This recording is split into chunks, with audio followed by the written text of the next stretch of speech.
According to the chief, Officer Derek Bowman was the one who pulled the trigger just after 6 this morning outside the Big Lots store on William Cannon. KXAN Shannon Wolfson has our top story. The Austin police are not identifying the teenager, but they believe he was a suspect in a string of overnight burglaries.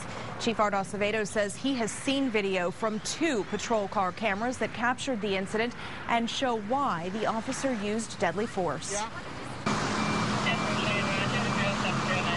Austin police sealed off the area behind this Big Lots store for more than 12 hours on Friday, walking in and out of the same back door where officers confronted an armed 16-year-old burglary suspect. Every day in this city we have instances where police officers can lawfully deploy deadly force and they don't. And this is one where, based on totality of the circumstances, the officer's hand was forced. Chief Acevedo says video from 2 different patrol cars shows the teenager kicking open the back door.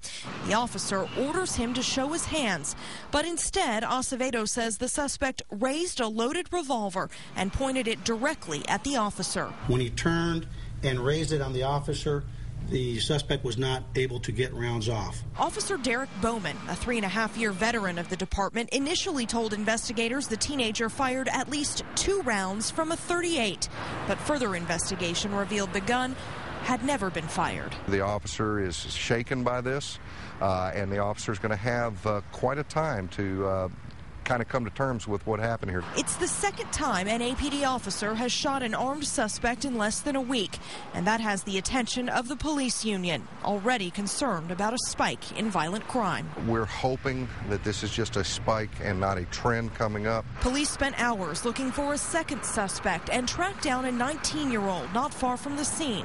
He was booked on a single burglary charge. A 15-year-old was turned in by his father. Police call him a person of interest. Just standard procedure, Officer Bowman has been suspended with pay until this investigation is over. Chief Acevedo says he wants to release that video as soon as possible, but it will ultimately be up to the district attorney's office to decide about that. We're live in the studio. Shannon Wolfson, KXAN, Austin News. Shannon.